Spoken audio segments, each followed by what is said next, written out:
आज के इस कार्यक्रम में उपस्थित सभी 22 जिला केंद्रों पर हमारे अधिकारीगण एवं लाभार्थीगण, यहाँ उपस्थित सभी अधिकारीगण, बैंक से जो प्रतिनिधि आए हुए हैं और ऐसे ही पत्रकार छायाकार मित्रों, आज का दिन बहुत ही मैं समझता हूँ कि ऐतिहासिक दिन इस मायने में है कि जो सोच लेकर के हम पहली टर्म में 2014 में जब सत्ता में आए थे, उसी समय से जो टारगेट था, जो लक्ष्य था, एक कल्याणकारी सरकार को, जो गरीब समाज है, जो निम्न आय वर्ग का समाज है, उसको किन किन योजनाओं के माध्यम से आगे बढ़ाया जा सकता है। हमने उसको पूरा करने के लिए जो एक फ्लैगशिप प्रोग्राम अपना चलाया वो था परिवार पहचान पत्र। परिवार पहचान पत्र के माध्यम से जब तक सब परिवारों का एक प्रकार से सर्वेक्षण करके हम उनको अलग अलग कैटेगरीज में नहीं उनको एक प्रकार से पहचान कर लेते, तब तक हमारा टारगेट कौन है, किसको हमने लाभ पहुंचाना है, वो करना संभव नहीं था। 3 प्रकार की श्रेणियां, उच्च आय वर्ग, मध्यम आय वर्ग और निम्न आय वर्ग, ये श्रेणियां हमको बना करके तभी इन चीजों का लाभ हम देने के लिए आगे बढ़ रहे हैं। हमने उसी को आगे बढ़ाते हुए योजना बनाई है मुख्यमंत्री परिवार समृद्धि योजना। एक राशि तय की कि ये राशि इन परिवारों की योजनाओं के प्रीमियम में काम आ सके ताकि योजनाओं का लाभ लिया जा सके। वो राशि की जो लिमिट है वो हमने 6,000 रुपये वार्षिक रखी है। तो 6,000 रुपये वार्षिक में जो 5 योजनाएं आज जिनका प्रीमियम, ये ठीक है कि पहली बार का प्रीमियम लाभार्थी को खुद कराना होता है, अपना रजिस्ट्रेशन कराना होता है, चाहे वो बैंक में जाए चाहे वो सीएससी में जाए। उसके बाद उसको पहला प्रीमियम वो रिफंड करेंगे और आगे से प्रीमियम उसके खाते में सरकार डालेगी। आज जो आपको बताया गया जो संख्या है, जिसके अंदर योजनानुसार प्राइम मिनिस्टर जीवन ज्योति योजना, जिसमें 1,76,000 परिवारों को जिनका रजिस्ट्रेशन बैंकों ने कराया है और 330 रुपया वार्षिक उनसे लिया गया, आज उनके खाते में 330 रुपया वो सारा और रीएम्बर्स उनको कर दिया गया है। इसी प्रकार दूसरी योजना है प्राइम मिनिस्टर सुरक्षा बीमा योजना, जिसमें एक्सीडेंट के कारण से डेथ होती है या कोई दुर्घटना के कारण से अंग विहीन हो जाता है, तो उस अंग के कारण से अगर गंभीर रूप से उसका कोई हाथ है, पैर है या ऐसा कोई दुर्घटना हुई है तो उसको 1 लाख रुपया मिलेगा। इसकी प्रीमियम इसका 12 रुपया वार्षिक है। 12 रुपया बेनिफिशियरी देता है, 12 रुपया केंद्र सरकार देती है। तो इस प्रकार से 1,83,000 बेनिफिशरीज को आज ये राशि रीइंबर्स की गई है। इन 2 स्कीमों में क्योंकि ये वार्षिक है, इसलिए वर्ष के बाद से दोबारा से उनको उसमें आना पड़ता है और फिर अगला प्रीमियम उनको देना पड़ता है। लेकिन एक बार रजिस्ट्रेशन वो स्वयं कराएगा बैंक के माध्यम से, आगे हर बार रजिस्ट्रेशन कराने की जरूरत नहीं है।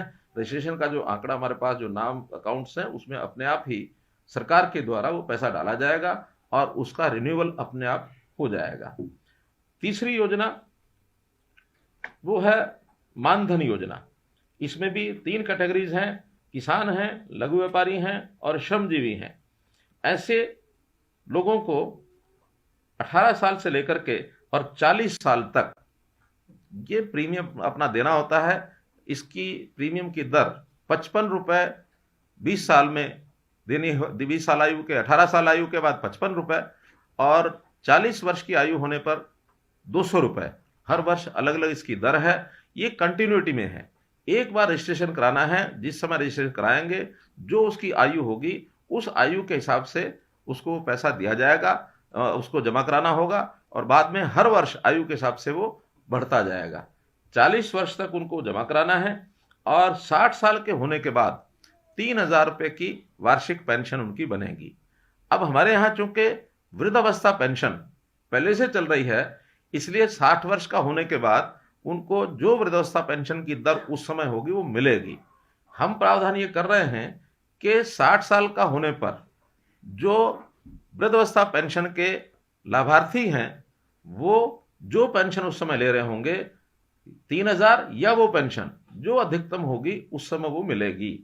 क्योंकि इस 3,000 में तो अभी निश्चित है, हो सकता है नई योजना में ये 3,000 से ज्यादा की भी कोई नई योजना बन सकती है, लेकिन आज 60 साल होने पर 3,000 या जो हरियाणा सरकार की अधिकतम पेंशन है वो मिलेगी। और इसमें एक लाभ इस 3,000 का और जोड़ा जा रहा है, जो पहले से जोड़ा हुआ है, कि अगर 60 साल का होने से पहले कोई व्यक्ति इसमें से एग्जिट करना चाहता है तो एज पर पॉलिसी जो एग्जिट के नियम है वो एग्जिट भी कर सकता है। उस समय उसको जो राशि जमा कराई गई है वो पॉलिसी के हिसाब से वो भी वापस उसको मिल सकती है। आज इस पॉलिसी में एंटर होने के बाद ये लाभ भी व्यक्ति को कभी इमरजेंसी में लेना हो तो मिल सकता है। इस प्रकार से इन तीनों योजनाओं के लिए 30,600 लाभार्थियों को आज राशि जो उनकी है वो रियम्बर्स की गई है, क्योंकि ये सीएससी के माध्यम से इनका रजिस्ट्रेशन होता है और ये लगातार चलने वाली है। जिन्होंने पहले 2 साल में अगर रजिस्ट्रेशन कराया होगा तो उनके पिछले वर्षों की जो राशि है वो भी मिलेगी। ये राशि मासिक है, हर महीने जमा करानी होती है। तो हर महीने का अर्थात 20 वर्ष की आयु का कोई व्यक्ति है या 18 वर्ष की आयु का व्यक्ति है तो उसको लगभग 650 रुपया ये राशि वर्ष की जमा करानी होती है और वो पैसा सरकार देगी। और अगर 40 वर्ष का हो गया है तो उनको 2400 रुपया ये साल का देना होता है। तो 2400 रुपया वो जो प्रीमियम है वो सरकार देगी। तो इस नाते से आज जो पैसा रियम्बर्स किया गया है लगभग 5.5 करोड़ रुपया ये राशि दी गई है। लगभग 4 लाख ऐसे बेनिफिशियरी बनते हैं। अगर इसमें कॉमन बेनिफिशियरी भी निकालेंगे तो और 1 लाख कम भी कर लें तो भी 3 लाख जरूर बनेंगे। तो 3 लाख से 4 लाख लोग हरियाणा के आज इनको बेनिफिट मिला है। 3,14,000 अगर हम कॉमन बेनिफिशरीज को उसमें से हटा दें तो कुल 3,14,000 बेनिफिशरीज हैं जिनको 5,32,99,000 अर्थात 5,33,00,000 रुपया ये आज रियम्बर्स किया गया है। आप अपने अपने क्षेत्रों में जो आज बेनिफिशरीज हैं वो भी, हमारे जो अधिकारी हैं वो भी, और मीडिया के माध्यम से जिनको भी हम अपनी सूचना पहुंचा सकते हैं हम पहुंचा रहे हैं। वो सब लोग हरियाणा के जो मैंने बताया कभी 43 लाख सदस्य ऐसे हैं जिसमें से आज मात्र 3.5 लाख लोगों को ही ये बेनिफिट मिल रहा है। तो ऐसे सब लोग जल्दी से जल्दी कराएं।